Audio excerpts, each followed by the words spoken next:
کہ جب معاملات نااہل لوگوں کے حوالے ہونے لگیں تو قیامت کا انتظار کریں۔ بخاری شریف میں ہی مالک ابی عامر اور ابی مالک اشعری سے روایت آپ صلی اللہ علیہ وسلم کا یہ فرمان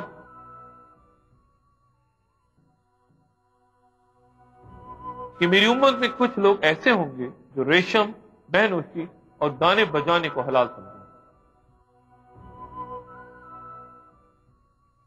خود غرضی اور لالچ معاشرے میں عام ہوں گے، صرف جان پہچان کے لوگوں کو سلام کیا جائے گا، رشوت تحائف کی شکل اختیار کر لے گی، لوگ معمولی قیمت پر اپنا ایمان فروخت کریں گے، طلاق ایک معمولی بات سمجھی جائے گی، جنسی بے راہ روی عام ہوگی، جب قیامت برپا ہوگی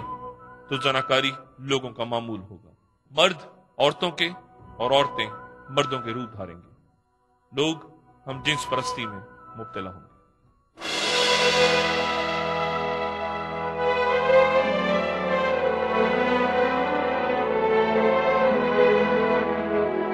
عالمی ادارہ صحت کے مطابق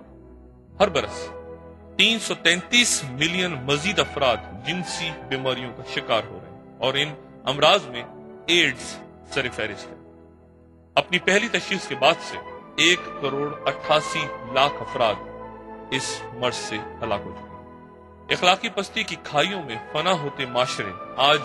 ہم جنس پرستوں کو قانونی شادیوں کی اجازت دے رہے ہیں۔ دنیا کے مختلف حصوں میں ہم جنس پرستوں اور طوائفوں کے مظاہرے جو اب سے پہلے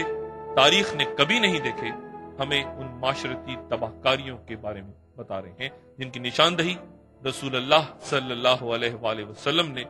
اپنی احادیث میں 1400 برس پہلے کر دی تھی۔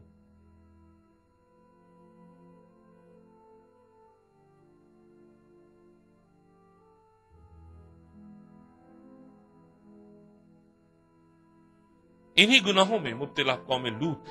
اللہ کے قہر کا نشانہ بن کر فنا ہو گئی تھی، اور آج بھی بحر مردار کے پانیوں کے نیچے ان کے نشانات دنیا کے لیے باعث عبرت ہیں۔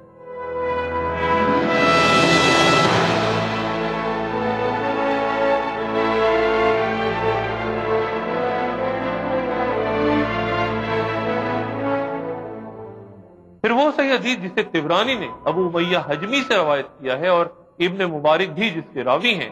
کہ آپ صلی اللہ علیہ وآلہ وسلم نے فرمایا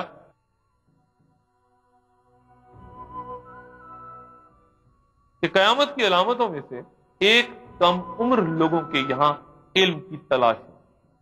اس حدیث کا مفہوم یہ ہے کہ ان افراد سے دینی مسائل دریافت کیے جائیں گے جن کو علم پر قدرت نہیں ہوگی اور جن کا علم پختہ نہیں ہوگا،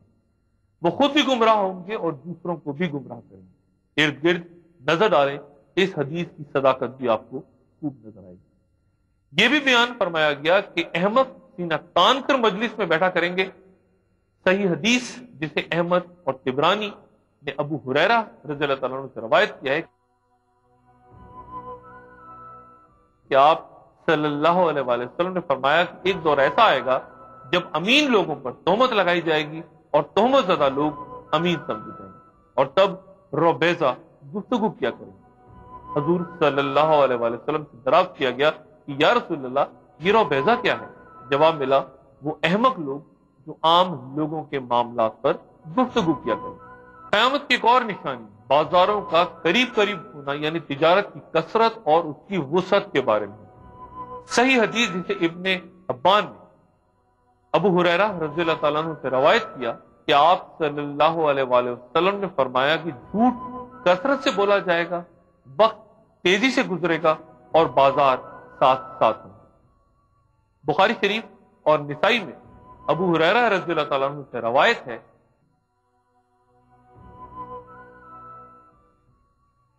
کہ لوگوں پر ایک وقت ایسا بھی آئے گا جب اس بات کی پرواہ نہیں رہے گی کہ آیا کوئی مال حلال کما رہا ہے یا حرام۔ ایک اور صحیح حدیث جو ابو داؤد اور نسائی میں روایت ہے کہ آپ صلی اللہ علیہ وآلہ وسلم نے فرمایا کہ آخری زمانے میں لوگ کبوتر کے پوٹے کی طرح سیاہ خضاب لگائے گئے اور جنت کی خوشبو ناسوم پائیں گے۔ ایک انتہائی عام پیش گوئی جس میں حضور پاک صلی اللہ علیہ وسلم کا اشارہ موٹر گاڑی کی طرف تھا اور جسے ابن حبان اور حاکم نے مستدرک میں روایت کیا ہے، اس کے مطابق آپ نے فرمایا کہ آخری زمانے میں میری امت کے کچھ لوگ پالانوں سے ملتی جلتی زینوں پر سوار ہو کر مساجد کے دروازوں پہ اترا کریں گے۔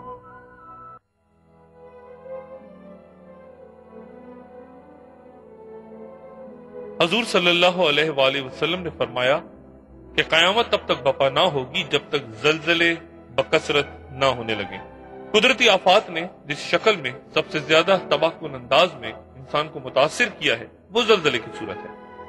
یہ قہر الہی کسی بھی وقت، کسی بھی جگہ، کسی کے بھی سر پر نازل ہو سکتا ہے، اور عصر حاضر کی جدید ترین ٹیکنالوجی بھی انسان کو اس آفت سے بچانے میں ناکام رہی ہے۔ 1995 میں جاپان کے سب سے بڑے صنعتی اور تجارتی شہر کوبے میں آنے والا زلزلہ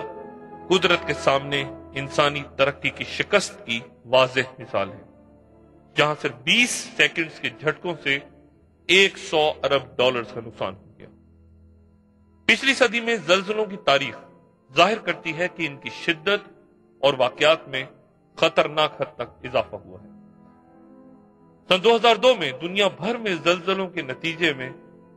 1711 افراد ہلاک ہوئے تھے، جبکہ پچھلے سال یعنی سن 2003 میں یہ تعداد 43,819 تک پہنچ گئی، جو کہ اس سے پچھلے برس سے 25 زیادہ تھی۔ پچھلے برس آنے والے زلزلوں کی تعداد پچھلے 20 سالوں میں سب سے زیادہ تھی۔ قرآن شریف کی 99ویں سورت ہی سورہ زلزلہ کے نام سے، اور 8 آیات پر مشتمل اس سورت میں روز قیامت سے پہلے آنے والے زلزلوں کا تذکرہ ہے۔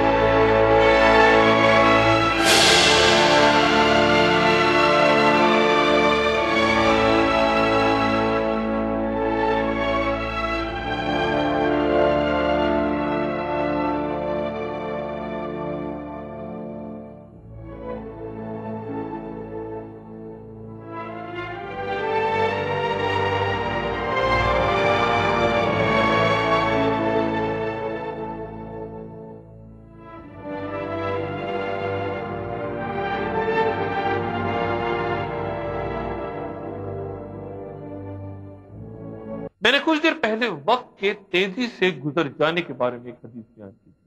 ایک اور پیش گوئی ملاحظہ فرمائیے۔ حضرت انس رضی اللہ تعالیٰ عنہ سے روایت ہے کہ حضور پاک صلی اللہ علیہ وآلہ وسلم نے فرمایا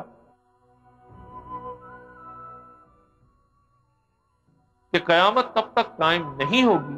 جب تک زمانے آپس میں قریب نہ ہو جائیں۔ چنانچہ سال مہینے کے برابر ہو جائے گا، مہینہ ہفتے کے برابر، ہفتہ دن کے برابر، دن گھنٹے کے برابر، اور ایک گھنٹہ ایک چنگاری کی طرح جو چمک کر فوراً ہو جاتا۔ یہاں یہ سوال اٹھ سکتا ہے کہ جب سال میں اتنے ہی دن ہیں جتنے پہلے زمانوں میں تھے، مثلا عیسوی سال میں 365.25 دن ہوتے ہیں، جبکہ ایک اسلامی سال میں 354.36 دن ہوتے ہیں، پہلے بھی یہ تعداد اتنی تھی، اسی طرح مہینوں، ہفتوں، گھنٹوں کا بھی یہی حال ہے، تو پھر ایک سال ایک مہینے کے برابر ہو جانے کا کیا مفہوم ہوا؟ اس سوال کا غیر فلسفیانہ اور حقیقت پر مبنی مختصر سا جواب شاید صرف اتنا ہے کہ وقت میں سے بھی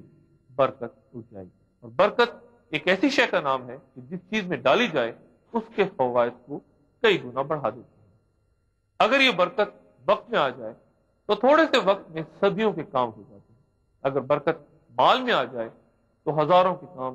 چند 100 روپوں میں ہو جاتے ہیں، اور اگر جان اور عمر میں برکت ہو تو انسان مختصر سی زندگی میں اتنے کام کر جاتا ہے کہ وہ بڑے بڑے ادارے نہیں کر پاتے۔ مثلا حضرت امام غزالی رحمۃ اللہ علیہ نے صرف 55 سال کی عمر میں سینکڑوں موضوعات کی اتنی تصانیف چھوڑی ہیں کہ آج 60 سال کی عمر پانے والا ایک شخص ان کو صرف پڑھ بھی نہیں سکتا۔ ان کی صرف یاقوت التناویر ہی جو ہے اس کی ثقافت 40 جلدوں کی۔ حضور پاک صلی اللہ علیہ وآلہ وسلم کی وہ دعا تو آپ کو یقیناً یاد ہوگی کہ اے اللہ، آپ نے جو کچھ مجھے عطا کیا اس میں برکت فرما دیں۔